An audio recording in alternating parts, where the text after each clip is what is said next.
This is my second video lesson on the unit matter. We are going to talk about the properties of solid, liquid, and gases. Let's go to page 10 in the class packet. Learning target. At the end of the lesson, I'll be able to describe solid, liquid, and gas using a particle diagram.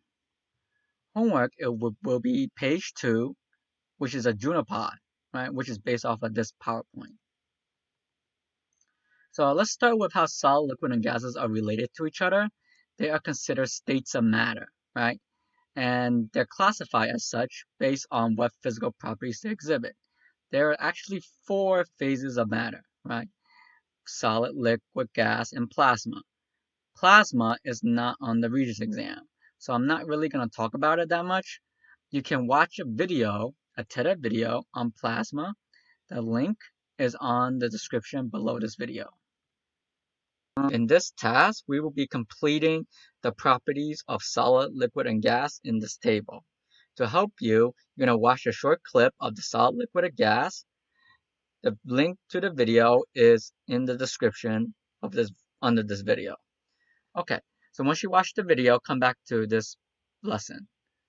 So for solids, the shape is definite, while liquid and gas, the shape is indefinite. For the property volume, solids and liquids are definite, while gas is indefinite.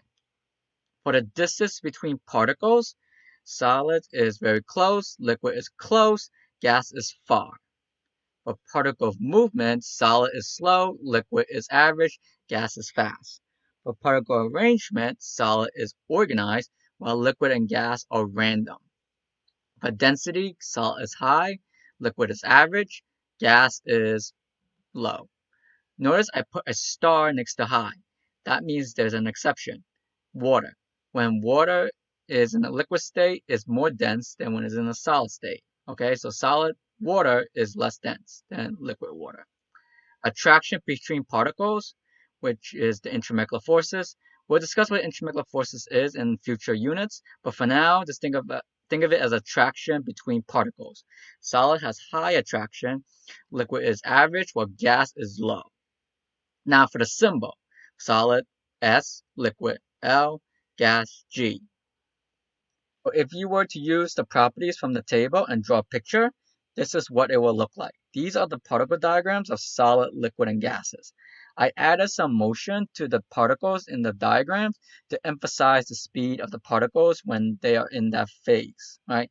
So here we're assuming the same substance, of course, but notice they have different properties from the table. So again, back to theme number 1, structure influences property. Even though it's the same substance, they have different properties, okay? So I already mentioned this before. Water in a solid state is less dense than water in the liquid state. So liquid always takes the shape of the container, so it has an indefinite shape because it depends on the shape of the container. Let's say you have a cup versus a bottle, right? If you pour water into it, it will take the shape of the container by filling the bottom first. Liquid has a definite volume, no matter the size of the container. Let's say you have the bottle of water, you poured it into the cup. The amount of water you had in the bottle will be the same as in the cup. Gas takes the shape of the container, indefinite, by filling the whole container by spreading out evenly or uniformly. So in a room, which is a big container, and a bottle, which is a small container, gas will always fill it, right? It does it by spreading out evenly or uniformly. Gas has indefinite volume because they fill any container. This is because they spread out evenly. So whether you have a big room or a small bottle, gas will always fill it. Therefore, the gas volume is dependent on the container. So here are the symbols for substances. So NaCl is table salt, sodium chloride. That's a compound. So you see there's a parenthesis S here. That stands for solid. It's telling you that this compound is in the solid state. If you see a L, that means this compound is in the liquid state. If you see a G, then this compound is in the gas state. So if you see the word AQ, AQ stands for aqueous. So aqueous, aqua, right? There's water in there. That means this compound, NaCl, is dissolved in water. So therefore, this is showing a mixture, salt water. Learning check number 1. In which 1-gram sample are the particles arranged in a crystal structure? Pause the video and resume once you have the answer. So when you think of the word crystal, you think of something solid.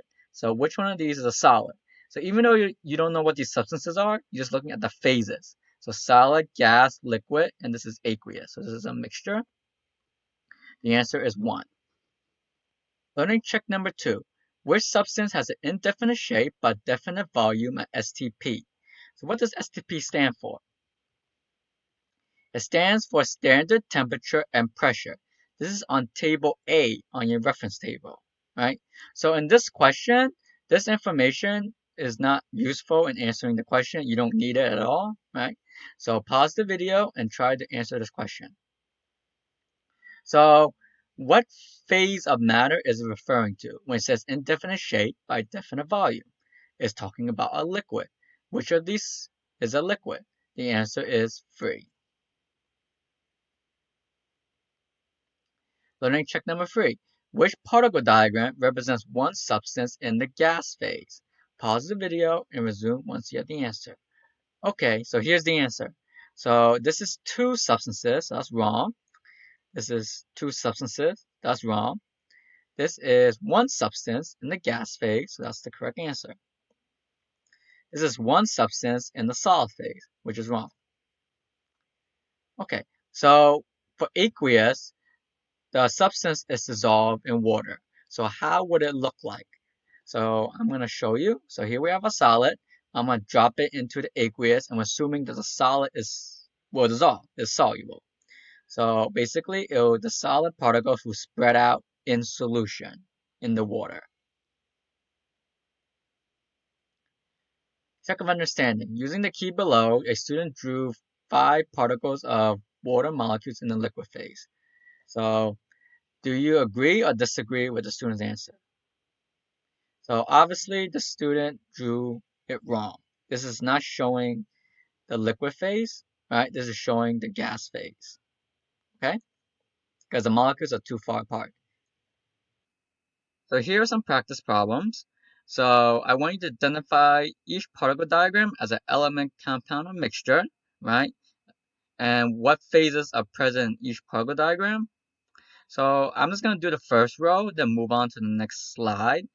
I usually give out the answers in class, but if you have any questions about any particular particle diagram, you're free to reach out to me. So A is showing an element in the gas state. B is a mixture of a gas and a liquid. The compound is a gas and the liquid is an element. C is a mixture of gases of elements. D, I would consider a liquid. Right, so this is a compound in a liquid state because it seemed to be quite random, not in any organized manner, and it's filling the bottom first. So for task 2, we're going to figure out the phases of elements at any temperature. To do that, you can use table S, right? Because table S has the list of melting and boiling points for each element. Here's a graph to help you visualize this. The solid becomes a liquid at a certain temperature, which is the melting point. The liquid becomes a gas at a certain temperature, which is the boiling point. So if the temperature is less than the melting point, then it will be a solid. If the temperature is between the melting point and boiling point, then it will be a liquid. If the temperature is greater than the boiling point, then it will be a gas. Let's do an example. Let's do hydrogen, which is the first element here. So let's look up the melting boiling point and put it on this graph. So the melting point is 14 Kelvin and the boiling point is 20 Kelvin. Now it says as STP. So go to table A and look up the temperature. So STP is 273 Kelvin. So where would that be on this graph? That'll be way above here, right? 273 is much bigger than 20. So therefore, hydrogen is a gas at STP. Okay, let's do another one. How about lithium? Lithium, if you look over here, has a melting point of 454 Kelvin, and the boiling point is 1615 Kelvin, right? So now at STP is 273 Kelvin. So where would that be on this graph? 273 is below 254. Therefore, lithium is a solid at STP. Learning check number 4. Which element is a liquid at 1000 Kelvin? This time we're not dealing with STP, we're dealing with a different temperature. This is 1000 Kelvin. So take a moment to do this. Okay, so here's the answers. So that'll be aluminum. If you look up aluminum's melting and boiling point, 1000 is between it. Which element has the highest melting point? So again, they're not going to tell you to look at table S on the test, on the regions. You must know that's where the information is, on table S. So take a moment and look it up. Okay, so the answer is ruthenium. So this element has the highest melting point on table S. Which element is a liquid at STP? Again, pause the video and resume once you have the answer. Okay, so the answer is bromine. So if we look up the melting point of bromine and the boiling point of bromine, STP, which is 273 Kelvin, is between those two numbers. Learning check number 7. Which element is a liquid at 305 Kelvin and 1 atmosphere? So this information is not going to be useful, right? So pause the video and resume once you have the answer. Okay, so the answer should be free gallium. Okay, you don't need to use this information to answer this question. So this concludes the video lesson for today. Remember to do Junopod homework number 2.